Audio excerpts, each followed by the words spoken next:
All right. Hi, everyone. We're going to go ahead and get started while a couple people still trickle in. But today we're so delighted to have Adit Radhakrishnan with us. Adit is currently the George F. Carrier Postdoctoral Fellow in the School of Engineering and Applied Sciences at Harvard and an affiliate with the Broad Institute of MIT and Harvard. He completed his PhD in electrical engineering and computer science at MIT, advised by Caroline Uller, and was a PhD fellow at the Eric and Wendy Schmidt Center at the Broad Institute. He received his master's in engineering in master's in engineering, electrical engineering, computer science, and his bachelor's of science in math and electrical engineering, computer science from MIT.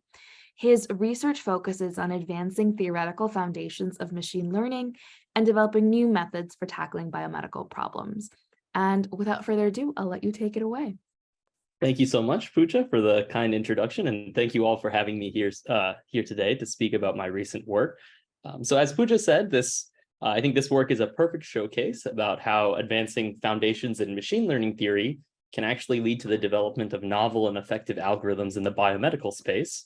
And so I wanted to discuss this as kind of a line of work that I've been working on for the past year in this area. And this is, of course, joint work with many collaborators. So people from MIT, Kathy, and my previous advisor, Caroline, and collaborators at UCSD, so Daniel, Partha, and a faculty collaborator, Misha Belk. So just to get started with maybe a motivating application in this space.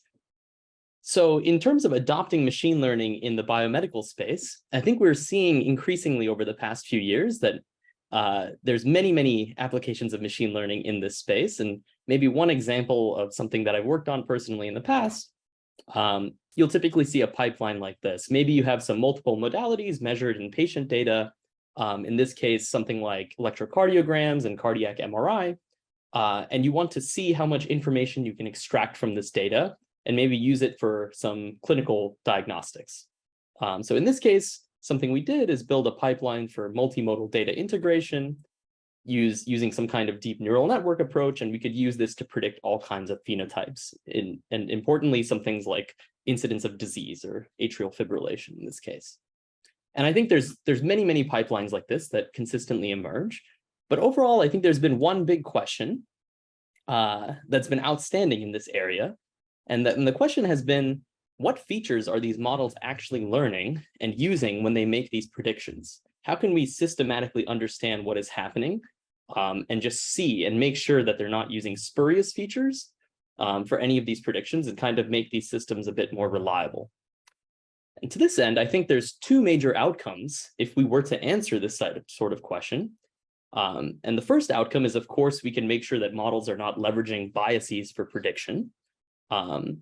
The second one, which I think is a little bit more exciting for applications that are not mission critical, but rather understanding representations of data, especially biomedical data, if we understand these features, we can actually identify potential novel biological mechanisms that exist just purely from data.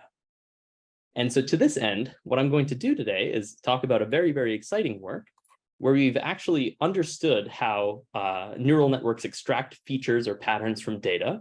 And I'm going to present some mathematical mechanisms of how these models actually learn features and how we can use our understanding for a specific biological task known as synthetic lethality screening.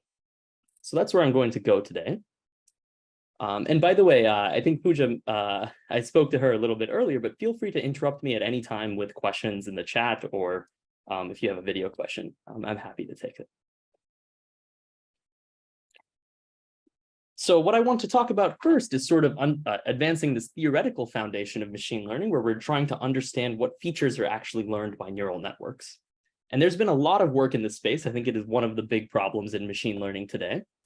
But I think what's happened in the past is when people talk about feature learning in neural networks, they talk about this notion of internal network weights changing through training.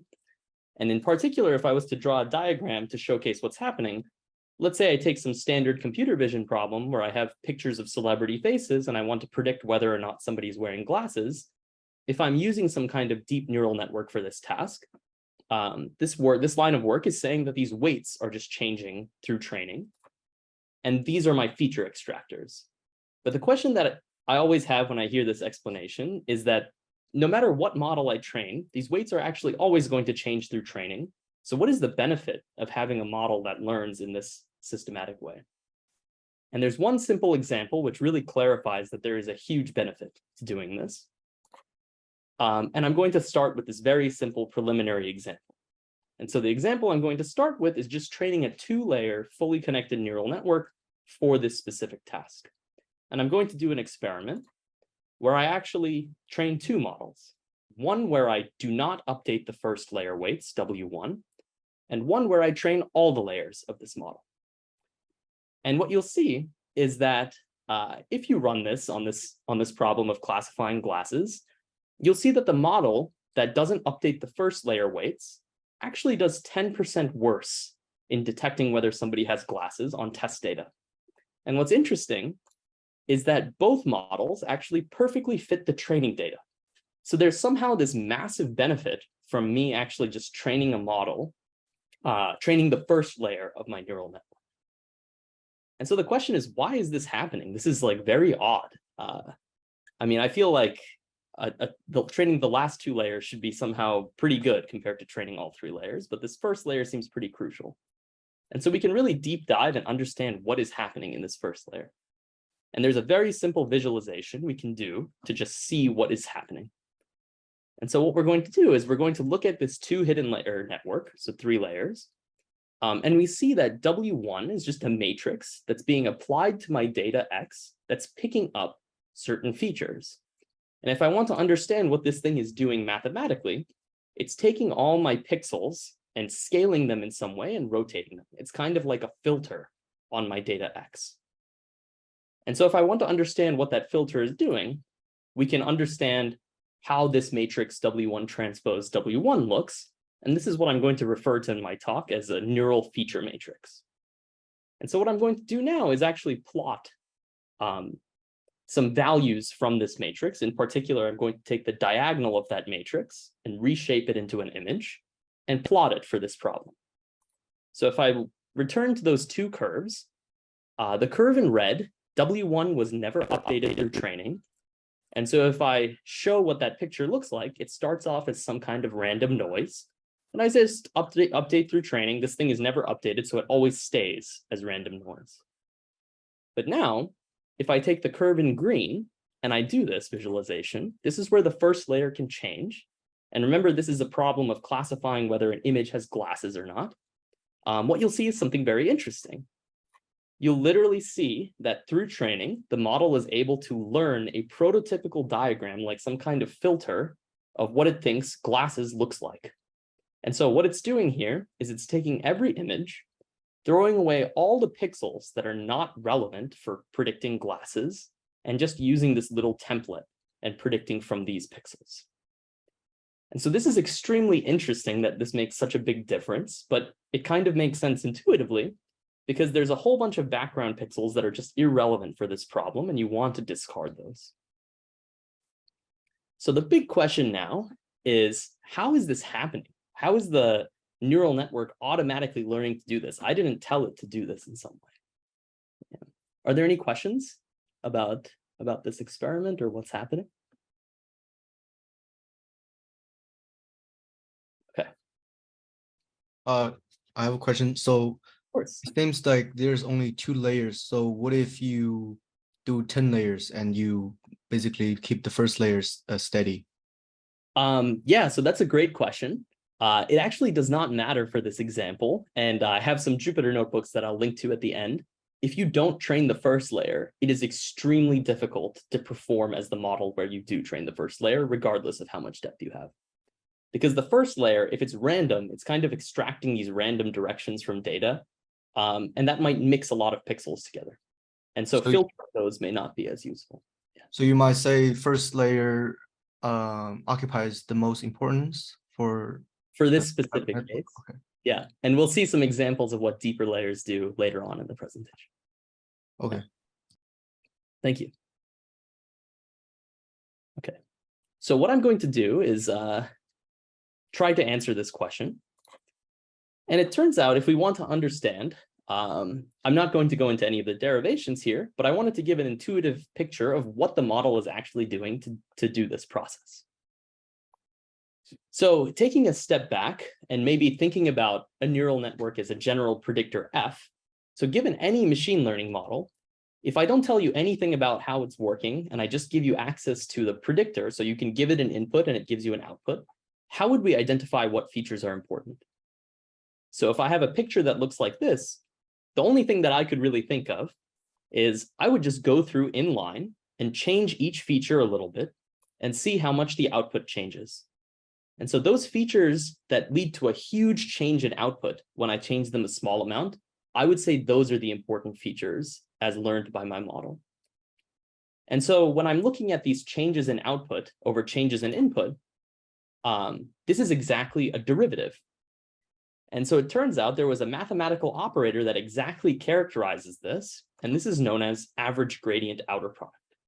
So this was a statistical operator that was studied, I guess, as early as 1989, and people were really analyzing it for figuring out if you had any predictive model, how can you extract these task-relevant features from data? And if I was to write out what that operator looks like, given any f, what I do is I have all my data points, 1 through n. I take the gradient of my model with respect to each of those data points. That's a vector. I multiply it by its transpose. I get a big matrix. That's the thing that I'm claiming is identifying these features. The main result of my line of work is that these weights in the neural network are exactly proportional to the average gradient outer product, or AGOP, of the trained model. And so neural networks are somehow intuitively, like matching this intuitive procedure of just upweighting the features that most change the output. And if you keep doing this, you'll see that it identifies this small subset of features that is very relevant for prediction. And in our paper, at least, this is something that we actually proved holds for a large class of neural networks trained using gradient descent. But I'll show you a lot of empirical evidence now that this is really the case. Yeah.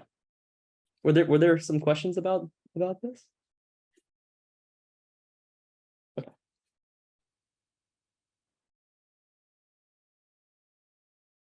I had a quick question, actually. Of course, yeah. When you say that the average gradient outer product, what is that, like following the first epoch, or following like it's reached convergence? Like where can you make this estimate of the outer product, and when can you make the estimate of the neural feature matrix? Great. Yeah, actually, it's through training. So at any time point through training with gradient descent, you'll see that the weights transpose themselves are equal to the average gradient outer product of the function at that point. And this is something you can prove for like deep linear networks. Exactly. So it's quite interesting. Yeah. So it's somehow like it's preserved through training. And the implication is that at the end of training, this operator has been statistically shown to capture task relevant features. And so neural networks kind of have this operator built in. So that is a great question. Thank you. Okay. So I just want to show some evidence that, at least at the end of training, that this operator really is capturing features. So if I look at these weights of a neural network, this is a 5 hidden layer neural network trained to classify whether an image of celebrity faces has somebody with rosy cheeks or not. And so at initialization, you'll see all of these matrices kind of look like random. In the first layer, I'm only showing you the top eigenvector or direction of this matrix. And the reason is that the full matrix is just too large to visualize here. These are like 30,000 pixel images. After training, you'll see that these matrices really drastically change. So the first layer you'll see is capturing something that's like a prototypical picture of somebody with rosy cheeks. The other layers are actually low rank matrices, but they have a very specific pattern. If you just take average gradient outer product, you'll see there's almost no visual distinction between the second and third columns in this picture. And correlations are typically above 0.9 if you're comparing pixel by pixel between these two images. So this is really a mechanism that captures what features are actually learned by the neural network. And I want to show maybe one example of why this is useful. So if you want to think about understanding interpretability in deep networks, well, you have a mechanism now that exactly characterizes what features are learned by a neural network, and you can just visualize these objects to see what features are picked up. So anytime you have a fully connected network, and I'll present an example for lipstick classification, but we'll go into more biological examples at the end of the slide, at the end of the talk. So what I did here is I just trained a model on 40,000 examples to predict whether or not a celebrity is wearing lipstick. And my model will get around 91% accuracy, and that's fantastic. Does anyone have any guess as to what features are useful for prediction for this problem? Feel free to, put it in the chat if you have a guess, or I've heard all kinds of things, but the answer is pretty interesting. Maybe I'll give it like 10 seconds.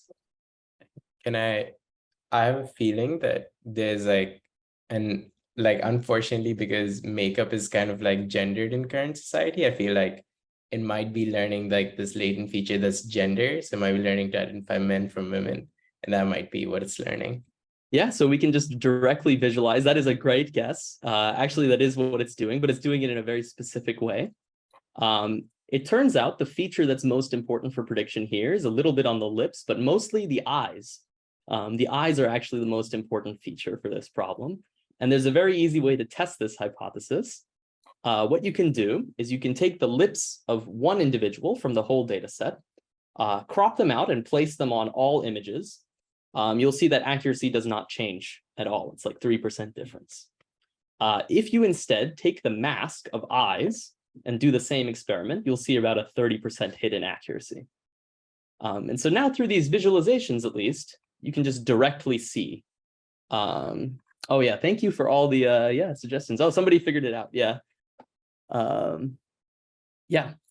So it is exactly eyes for this problem, at least. And these features are, it turns out to be the same if you are predicting male or female in this data set. Okay, so I think such transparency, at least this is all for fully connected networks, but it's a great way to quickly identify and correct for biases. Like if I don't want to do this, there's ways that I can mask out these features and retrain the model. And so what I want to show now, this is all for fully connected. I want to show that this theory actually kind of holds for every architecture. And the features learned by all of these different models are extremely fascinating. So if I was to think about convolutional networks on images, and here we've done it for natural images from ImageNet, but of course you can imagine doing this for any kind of medical data set. It will be extremely interesting to figure out. But typically what we do is we think about a convolutional neural network, and you'll typically see a diagram like this, where you have all these different filters operating on images. But I'm going to abstract that all away and just think about a neural network, a convolutional neural network, as a function on patches. So I take my image, I chunk it into little patches, and I just predict whether all of these patches have some feature I care about. And so if I was to write that out mathematically, instead of writing out a neural network as some function on a full image, I have all these patches V1 through Vm. It turns out when I use the convolutional layer, it's just multiplying each patch by a little matrix. And as soon as I have this form, I actually know what to look for my features. I just look at the matrix W transpose W. And so the claim here is all of this gradient outer product work extends to this. And in fact, we're going to show that average gradient outer product, instead of taken with respect to the full image, if you just take it with respect to these little patches, selects features learned by convolutional networks. Does this abstraction kind of make sense? Because this is basically how we'll abstract every neural network. You'll write it as weights operating on some subset of the data. And then once you have this feature matrix, you just connect it with gradient outer product.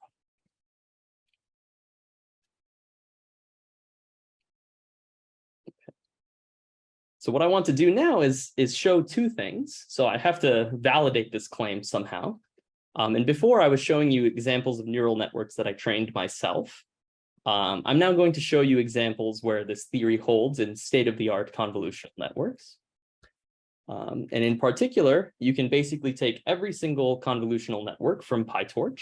So these are all pre-trained models trained on ImageNet. And what I'm showing you here is the correlation between the gradient outer product and every single weight matrix transpose itself in a convolutional network in green. So you can see the average is usually above 0.9. These two things are basically identical. In orange, I'm showing you that these models have all learned features. So if you take a randomly initialized weight matrix and you compare its features before and after training, you'll see that they're extremely different. But I think the interesting part here is, like, it's great that AGOP captures these features, but what are these features learned by these models and how can we easily visualize it?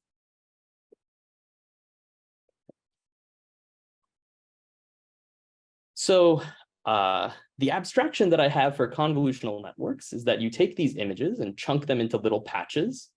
And now these features are extracting patterns from patches of images. And they're doing this process iteratively through each layer. And so if I take one of these pre-trained models on ImageNet, and I look at what are these features extracted, it turns out the first layer, what I do is I take each of these patches and multiply it by the feature matrix and just visualize what that value is. You'll see the first layer exactly does edge detection. And this is something that was observed in 2012 and 13 with AlexNet. The first layer of a convolutional network typically does edge detection. Here, we're not running anything like saliency maps. I'm just doing matrix multiplies with each patch to see the features, and you can just see it exactly. As I go deeper and deeper, you'll see that the model starts to do progressive edge detection, and it starts highlighting specific features. And so in this case, you'll see that for dogs, the most important feature for prediction is the eyes. For the ladybug, you'll see it starts highlighting the ladybug on the right, and this is what it's going to be using for prediction. And you'll see that the image resolution is getting worse because the model is downsampling the images as it goes. I have another question. Absolutely, yeah. Yeah, so this is a really interesting. I understand the bit around sort of viewing it as patches, but most of these layers, they'll have like multiple filters. Are you taking like a specific filter here, or is it like you're averaging out or summing or something like that? That's a great question. So looking at individual filters is a bit messy. So when I wrote out that operator, what I'm actually visualizing here is you flatten each filter and you concatenate all of these flattened filters into a matrix. This matrix is the linear operator that multiplies each patch. So I'm taking that matrix transpose itself, and it's kind of aggregating over all filters. What are the key features that are being picked up? Yeah. Okay. So this is like, I think, mathematically the correct view for what should be happening. Okay, super. Thank you. Yeah. Okay. So maybe I'll show one more example before I get into some of the interesting things you can do with this. So one more example, of course, is that all of this extends to language models. And so what I can do is, instead of thinking about a neural network operating on patches of images, you can think about a language model as operating on tokens in text. And so you can rewrite all these formulas as taking average gradient outer product with respect to each token in this model. And if you do that, what you'll see is that if you look at some of these operators and what they're doing, this is a model that I trained. It was like a GPT-2 architecture model on children's stories. You'll see that there's always these groups of thematically related words that appear. And so it's kind of like topic modeling, but this comes for free just from average gradient outer product of a trained language model. So here's an example where you have a group of, you have some direction or some feature that just picks up all words associated with food related items. You'll see that there's many other ones. So this one picks up all names associated with things that it saw in the training data. So this, I would say, is kind of the analog of edge detection in text. So you'll see that all these models are kind of doing the same thing and through the same operator. Okay. So maybe what I want to do now is, oh yeah. Can I ask a quick question? Yeah, absolutely. So the equivalence you said between the average gradient outer product and the neural features, does it depend on the choice of loss, or is that equivalence?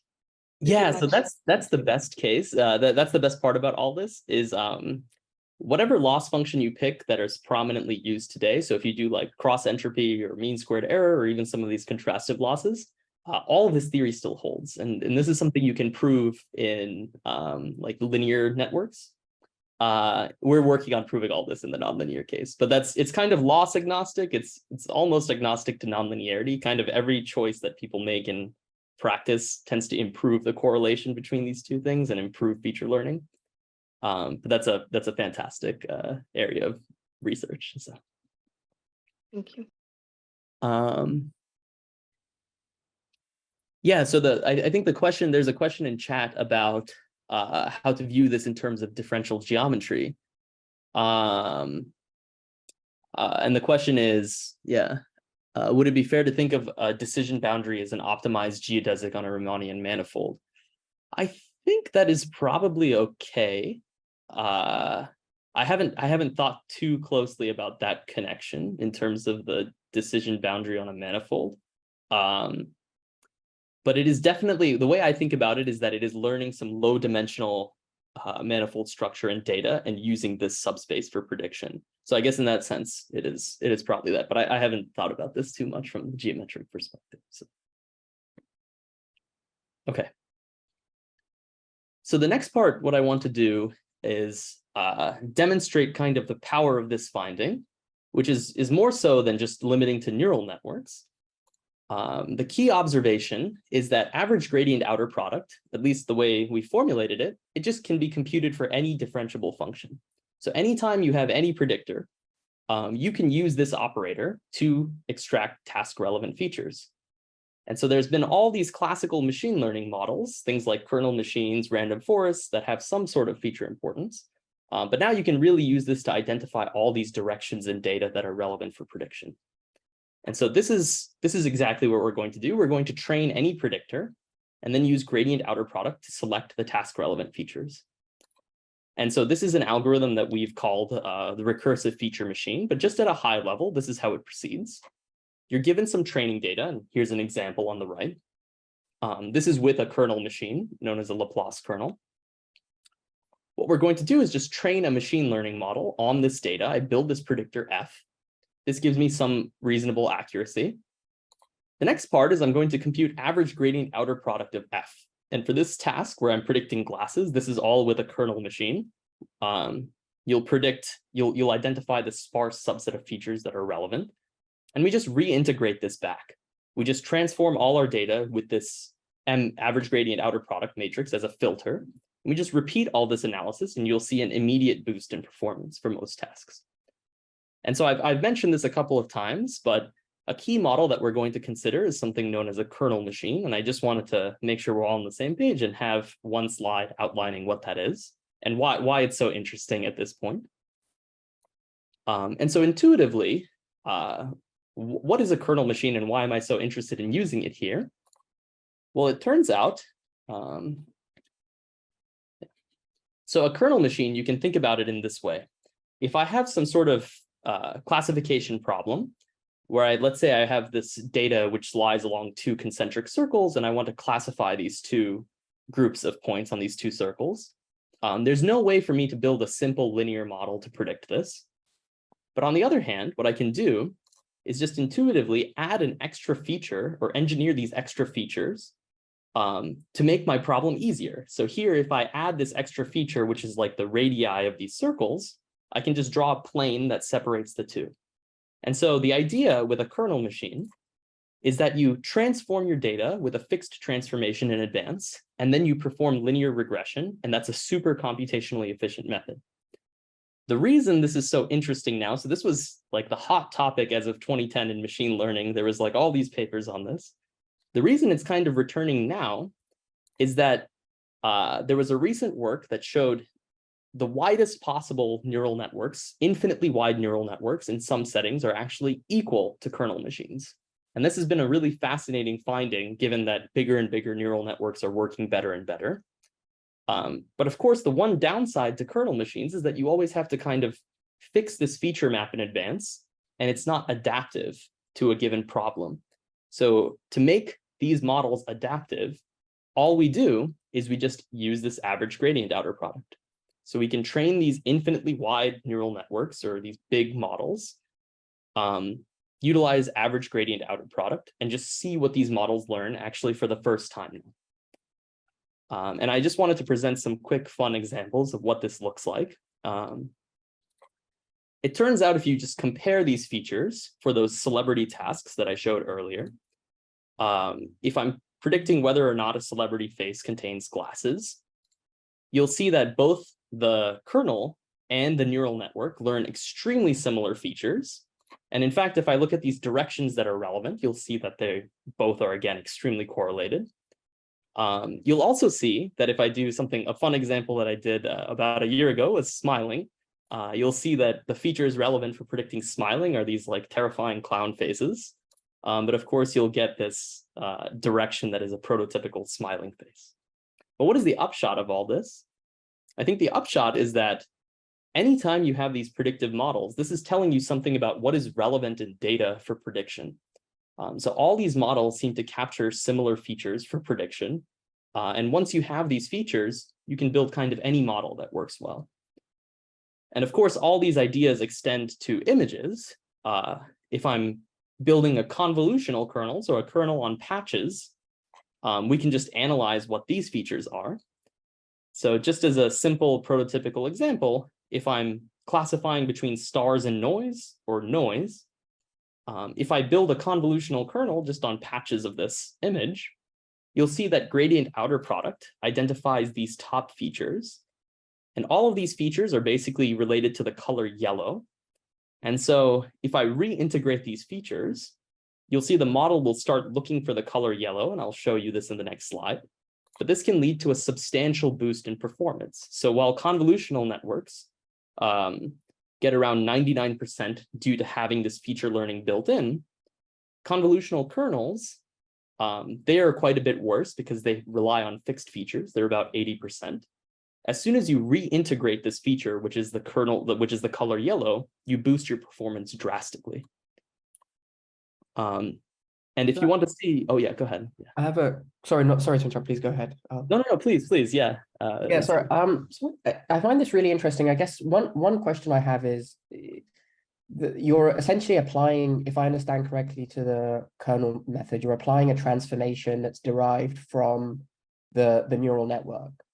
So the way this one works is it doesn't relate to a neural network in the specific sense. So you don't have to train any neural network to do this. The way this works is you pick a fixed feature map, and that is some math formula that somebody will give you. You apply that to transform your data, and then you solve linear prediction, but you do linear regression on your transformed data. What I'm doing here is I'm building that model with this fixed transformation, and then using average gradient outer product to update my transformation. So I'm saying refocus that transformation for this specific problem. Oh, I see. Okay. Does that makes sense? Yeah. Okay. Thank you. And I know I'm going a bit fast here for people who haven't seen. I usually have I have a bunch of lecture notes on this material as well that I typically share. So thank you for thank you for. Cool. Yeah. Go ahead, Aziz. Yeah, my question is that would you have you ever found that a high performing neural network and a high performing kernel machine is learning a similar transformation? Because you can think of it like the hidden layers are like implicitly transforming the data in the same way that a kernel machine would be. Have you found anything like that? Yes, I will show you one example of this in the next slide. Yeah. So this is all one example that for this problem, the neural net and the kernel will learn the same feature. They'll both learn the same color yellow, but I'll show you a cool example in 2 slides. Yeah. Thank you. So just to really nail this point home of why this transformation for this task is useful, if you take any of these images and you chunk them into all possible patches, this operator, this color yellow that we're looking for, you basically apply it as a filter on each patch. So it's killing off all the noise and amplifying the star pattern. And when you fold this image back down, this is basically what the model is seeing. It's seeing this transformed image where the star is really highlighted. And the best part about this is because the model is on patches, this transformation is invariant to where the star is. So no matter where the star is, it's going to figure out and amplify the star, and random noise images, you'll just see yellows and blues amplified. And so if I give you this new transformed data set, any predictor is going to really nail this problem. It's just killed off the difficulty of this. What's interesting, and maybe this is what Aziz has asked as well, what happens when you do this for a convolutional kernel on real images? So there's some simple data set of natural looking images, which is called Street View house numbers. And the goal of this data set is you're given this data and you want to identify the feature, which is you want to identify the number in the center of this image. And it turns out if you train a convolutional kernel on this task and you use AGOP, the features that you find are actually edge detectors, and they're universal edge detectors. So you can apply them to images of any resolution and any data set, and you'll see that they actually pick up edges. So this is very, very similar to what you have with convolutional neural networks learning features. So for some reason, on natural images, edge detection is somehow like a universally important thing you need to do before you can make predictions. And I found this very, very interesting, that this all comes from free through gradient outer product. Yeah.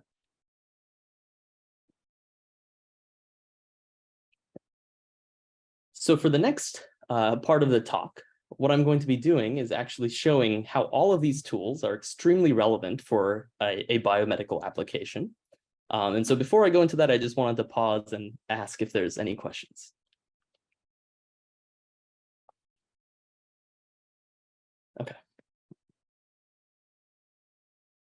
Okay, so the application of interest, and I think the bioRxiv version of this paper should be out in like 2 days. We uploaded it yesterday. The application of interest that we're going to be working on is something called synthetic lethality screening. And the idea of this is somehow to find a treatment for cancers by identifying genetic vulnerabilities in certain cancer cell lines. And so the idea here of synthetic lethality is that there's some interaction of genes that results in cell death when you simultaneously perturb genes. And the picture that I have in mind for this is that if you have a cancer cell that has some mutation in a given gene, gene B, and you perturb it, or let's say you knock out another gene, gene A, the cancer cell will die. But the key is that this normal cells don't have that mutation in gene B. And so when I hit them with a knockout of gene A, they survive. And so this has been a very exciting direction for finding treatments for cancer, and certain treatments for cancer actually have arisen from this, from finding these synthetically lethal gene pairs. And so the goal of one of our works was just use computational methods to automatically do this from experimental data. But of course, the difficulty with this is that if I'm looking at perturbations and mutations and expression patterns, the number of pairs of these combinations is just enormous. So I need some automatic method for doing this. And this is where feature learning comes in. So what we can do is a typical example of data that we could use to solve this problem is something called this cancer dependency map from the Broad Institute.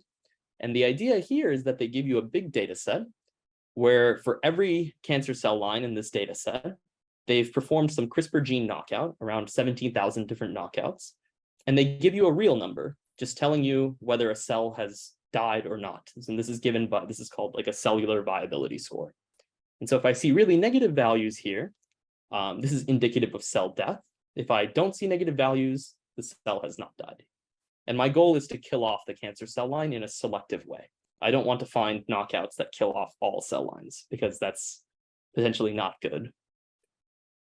And so the idea here is, if we're given data like this, how can we just leverage everything I talked about in the first part?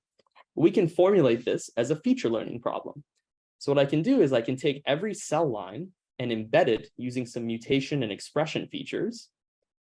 Each of these is associated with one gene. And for any given knockout, which is any given column from this data, I want to build a model that predicts viability score from these embeddings. And then afterwards, I want to see which genes are most important for prediction. This, if there is one gene that is prominent in predicting viability scores and low viability scores, that would be indicative to me of a synthetically lethal pair. And so that's exactly what we're going to do. And we're going to do it with these kernel RFMs because they're extremely fast and computationally simple to run. And so all we're going to do is train these kernels to predict from cell line embeddings the viability score, and then extract the important features using AGOP. And this is our pipeline. So that's the first step. And if you do this, here's an example of how the feature importances look for a given knockout, something like ARID knockout of gene ARID1B. You'll see that AGOP already identifies ARID1A as the top feature. The reason this is not the complete pipeline is that you want to identify features that actually kill off cell lines. So you want to see features that are most associated with predicting negative cellular viability values. And so the second step is you use some Pearson correlation coefficient-based metric to just reweight all your features according to those that are most predictive of low cellular viability. And if you do this, you'll just reweight all your feature importances so that your curve actually looks good and you can identify these pairs. So this is what we did. And it turns out that in comparison to a lot of state-of-the-art methods, in particular these two, which use state-of-the-art, these are state-of-the-art models using random forests, you'll see that our pipeline, which is this SLRFM, is actually quite a bit better on verifying experimentally verified pairs. And so what I'm showing you here is a table of, I think, around 11 experimentally verified pairs. And the number in this table is telling you how many genes that you had to look through of these features before you found the pair. And so SLRFM is identifying these synthetically lethal pairs within the first feature. Other models you might see like it takes more than 10, and at that point you won't bother looking through the list anymore to see if they're clinically relevant. The best part about this is there's a very easy way to see if features are important with our method, and that is they have a very distinct pattern. There's usually one feature that is extremely important, which is what I'm showing you here, and everything else is less so. And the plots here are just showing you how that feature is correlated with viability. And I think the best part about this pipeline, the reason we're excited about it with kernel RFMs, is that this whole pipeline for all 17,000 knockouts takes 3 minutes on one server. And this is something that you can even run on your laptop. It's just one linear regression solve, and then I compute gradient outer product. Random forest-based models, especially some of these with their tricks that they use, are very slow. It's been very painful to run these. And our server, it took 13 days. Yeah. Yeah, this is really good. Could you go one slide back? Yeah. So you're trying to predict which mutation is important in predicting like a certain perturbation's effect, right? So when you, sorry? Oh, so it's not just mutations, it's also gene expression patterns and overexpression. Yeah, go ahead. Yeah. Right, so exactly. So that's my question, because the mutations in expression, like how are you making sure that you're learning the same thing? Because the mutation and the expression give you different ideas. Because if a certain gene's expression is high or low, that doesn't necessarily mean that that's mutated. It could be its transcription factor that's mutated or something along those lines. Absolutely. So what we do is we're actually interested in both types of features. So that's why I have separate encodings for mutations and separate encoding for expression. So I'm interested in both, whichever one is the more important feature. And do you extract them separately, or does only one of them come up? So I train a model on everything, and usually only one comes out, and it's usually the expression feature. So ARID1A is a unique example where it's a mutation feature. Typically, it's expression features that are important for this. Yeah. Okay, thank you. It's pretty interesting. Okay, so right now, I guess what I've spoken about is how our pipeline accurately identifies previously known pairs. But this feature importance distribution actually tells me how I can use it to find new pairs. And so all I need to do is look for distributions where that top feature is well separated from the rest of the features. And we use a simple score to do this. We just calculate the difference between the weight of the top feature and the mean features. And we just sort all knockouts and their top features by this score. And so we could use some kind of cutoff of scores to figure out how many we should actually look through that could be candidate pairs. But the other thing we do is we want to find pairs that have never been found before. So we're just going through this whole list and seeing which ones have not been found by DepMap, which I think is currently the best model for this. And so once we do that, it actually narrows down among the top 92, it narrows down to 3 pairs. And here are like 13 pairs that have that we found that DepMap did not find as the top feature. Actually, most of these have been experimentally verified because there's a lot of research in this space, and we want to find a few that have never been verified before that are substantially different. And so we found these 3. And here are their expression, and these are their feature importance and mutation and expression patterns. It turns out one of them actually was pretty interesting for one of our collaborators, is the SOX10 knockout and this dependence on CDH19. And it turns out that this pair seems to have a very selective pattern in skin cancer. And so this is what we analyzed. We just looked at expression of SOX10 and these top features, which were these genes in melanoma cells, and more generally in cells from patient tissue samples using the Cancer Genome Atlas. And if you just plot the joint expression and viability scores of each of these features with knockout of SOX10 and viability scores of knockout of SOX10, you'll see that they all have a unique pattern where if you start overexpressing any of these genes, viability scores start to drop pretty quickly.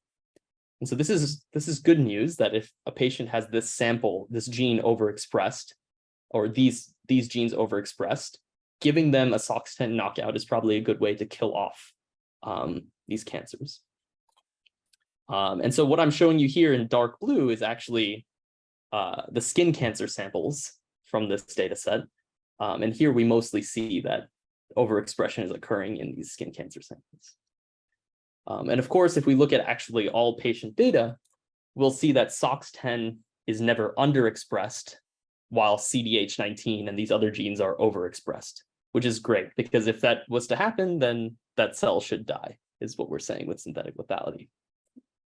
So this was exciting for us, and this is still a direction we're looking into to seeing if this is a clinically viable treatment or if there are other treatments in that list that are clinically viable.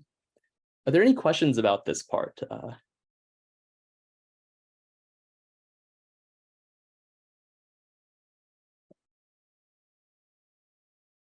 Okay.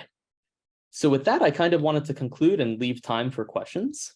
And so just to summarize a bit of the takeaways from this presentation, I know it was quite a lot of material, but I think it's exciting that we've kind of managed to find AGOP as a key mechanism for understanding how deep neural networks automatically learn features.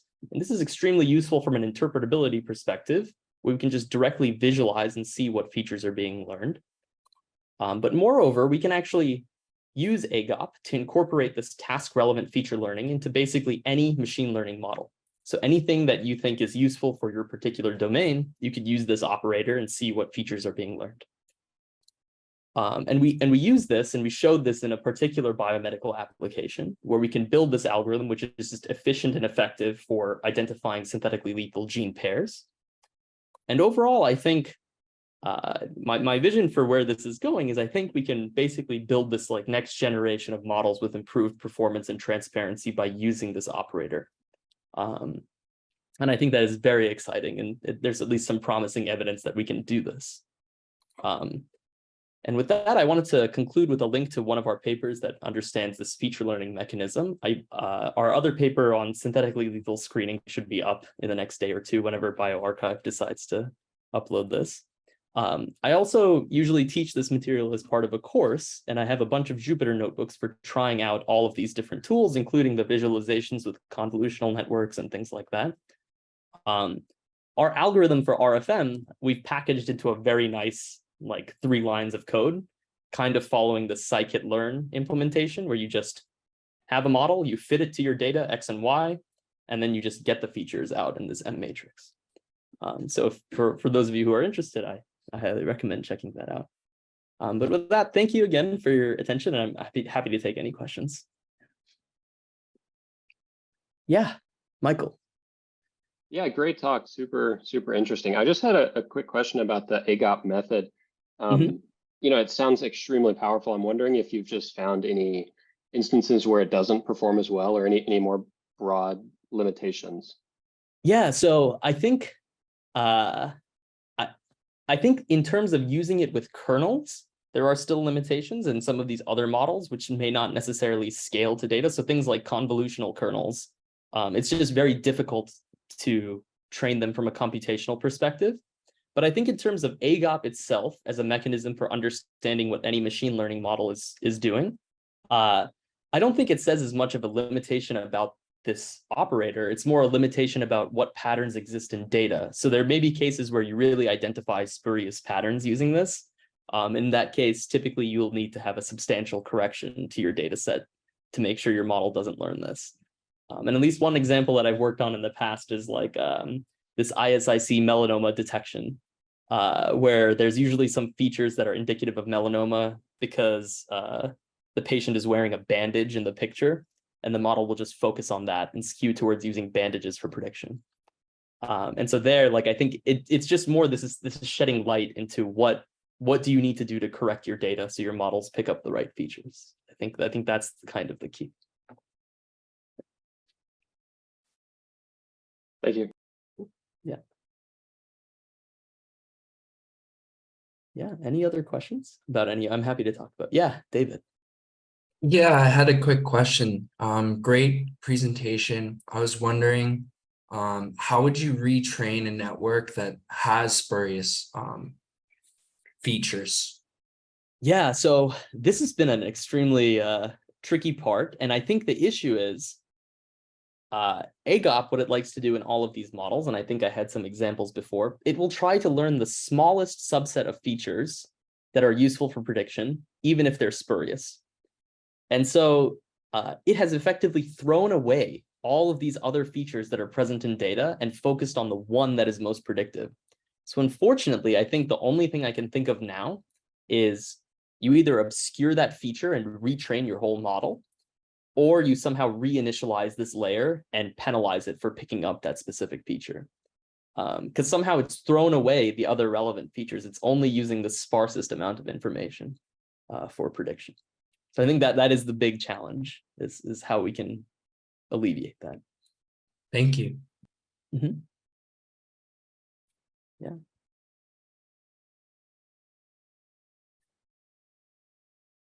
Perfect. Yeah, I'm here for, yeah, any other questions that anyone might have on this.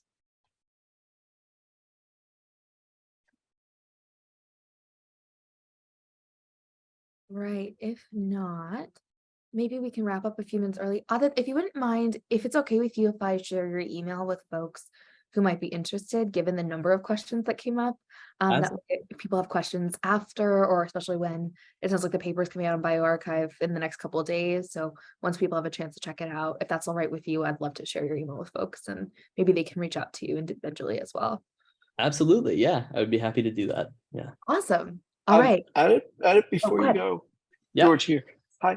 So what is it like if you have a, 10-layer network and you hold the first layer constant, the other layers can't make up for it, which means either the scrambling in the first layer is unrecoverable. The information's still there. You could do the inverse matrix of the first layer for the second layer, and then the third layer should be like your first layer again. Yes. But either, or are you losing information about correlation that was there in the first layer? That was there for the raw input features, and there's somehow, because it still matches the training data well, it just doesn't generalize anymore. So you're missing the information that's needed to generalize somehow. Yes, and I think this is a downside of gradient descent, actually. So there's definitely, you can construct a neural network that recovers and exactly as you said, inverts that matrix. Gradient descent has an incredibly difficult time finding that solution. I'm actually not sure mathematically if it's possible with gradient descent. And I think the typical example I give is if you have some vectors x like this, which are 100-dimensional, and my true labels are generated according to just the product of the first two coordinates. So only two of these coordinates are relevant. Your first layer typically learns to identify the top two coordinates, but if you have random weights and you mix all of these up, it's going to have a terrible time decoupling these two coordinates from everything else. So I think there's probably mathematical examples where this just cannot be recovered in some way, but I haven't proved it formally. So Okay, thank you. yeah.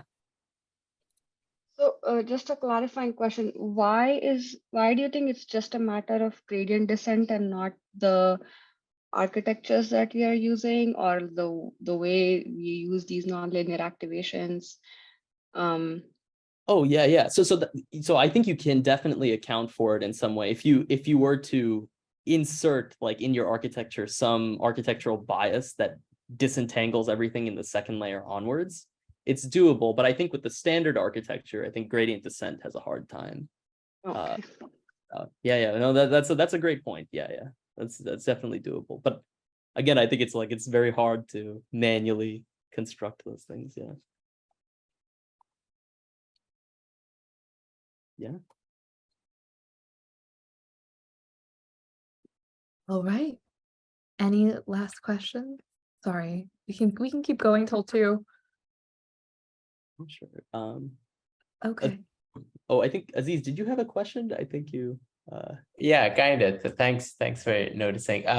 My question was, so you mentioned that there were 2 approaches you initially looked at, right? So there's AGOP, and then there's the neural feature matrix. Yes. So is it that AGOP, is it like univariate perturbations? So are you perturbing one node in the input layer at a time? So AGOP, technically what it's doing is a little bit more than that. So the diagonal of the AGOP is looking at how each perturbation affects the output. AGOP itself is actually looking at the directions along which the data varies, the predictor varies the most.